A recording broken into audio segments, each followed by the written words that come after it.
Okay, it's bedtime. One difference between Amtrak and Via Rail.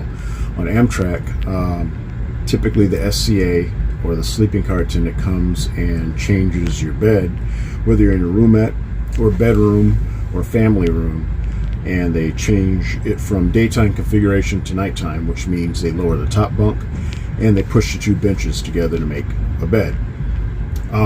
My sleeping car attendant on Via Rail, Dion, nice guy, said that typically the passengers do their own. If you need assistance, you could do it. You can ask him to do it for you, but you're supposed to do it yourself on this one. So let's try it out.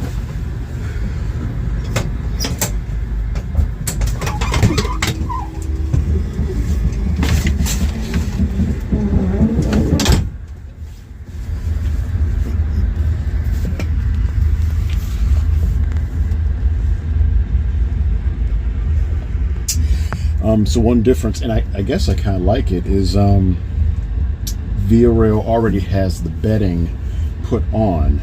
Amtrak, they have to put the bedding on for you. It's usually stowed on the top bunk.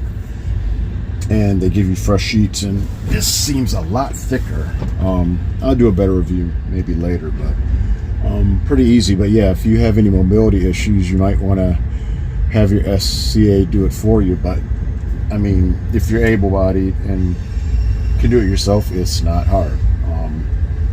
It covers up the toilet that is underneath that part of the bed, but there's a toilet at the end of the car. Cozy. Okay, that's it. Bye.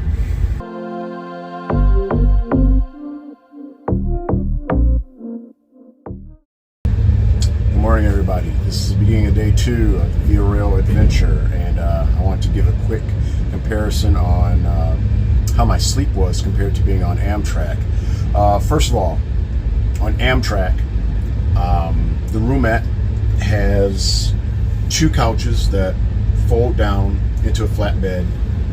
You have a very firm under mattress, and then you have a topper, which is kind of soft.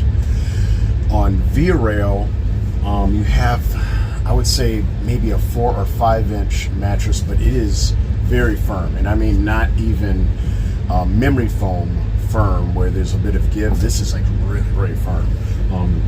I didn't sleep too poorly last night. It took a little bit of adjustment, and I think if you're really sensitive to that, that might be an issue. I think they do have mattress toppers that you can ask. So it's a firm mattress, not a bad thing. It's just one of those adjustments. The other thing is the size. So I did bring a measuring tape to see if they're fitting to me, but I looked up the dimensions of the rooms. On Amtrak, wall to wall, it's 6 foot 6 inches, and because you have 2 seats that fold all the way down flat, you have that entire 6 foot 6 inches to lay down with. So I never have a problem with that. Via Rail, they build this room as being 6 foot 5 inches wall to wall, but the mattress is 5 foot 11 inches, and I think that accounts for this backboard back here. Now I'm 5 foot 11 and a half on a good day and with coffee. So last night I was able to stretch out, but sort of had to bend my knees just a little bit. That extra half inch was a little bit uncomfortable. And I think it has a lot to do with this backboard and this, I guess you call it like a headboard where it slides back. So you lose a little bit of distance right there. Not bad though. The other thing is sound. Okay, so on Amtrak, they're built as like modular pods inside these train cars. So there's a lot of room to room insulation. There's not a lot of sound that travels room to room. I've never had any trouble sleeping, or I've never heard anybody from the other car. But on Amtrak, you do have a sliding door, but you can hear hall noises a lot more. And in fact, there's about a gap, maybe about 2 inch gap on the floor. So whenever somebody on Amtrak is walking the corridors, I can hear the thump thump quite a bit. And it might be the nature of the Amtrak trains too. There's a lot of squeak and wiggle, so you get a little bit of a and a little chatter, chatter, chatter.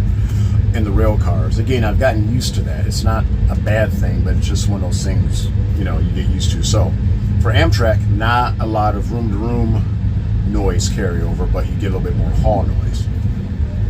On Via Rail, last night I noticed that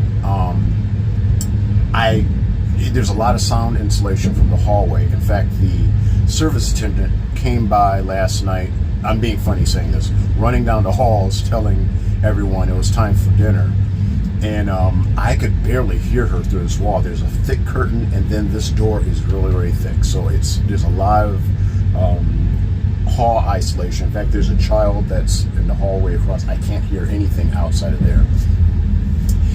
I can hear a little bit of room-to-room noise, but not with conversation. I can't hear anyone from either of these rooms, but what I can hear are the mechanics. So last night, when someone was taking down their bed, I can hear them slide it down on the other side of this wall. And when someone was using the WC or using the sink, like this, that noise carries through. So it's kind of a weird quirk. And as part of this being, these aren't built as pods in here. This is full construction, so the walls are pretty much right next to each other. So no, voices don't carry, but the mechanics of somebody lifting the bed, dropping the bed down, it makes a little bit of a noise. It's not that big of a deal, but it kind of rattled me a little bit. Otherwise, I had a great night's sleep.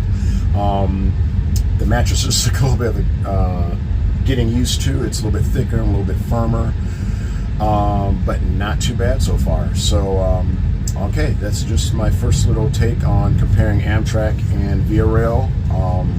They're kind of opposite to me as far as how the sound and the beds are, but not too bad at all. So, I'll bid you adieu, and till the next video. Thanks a lot.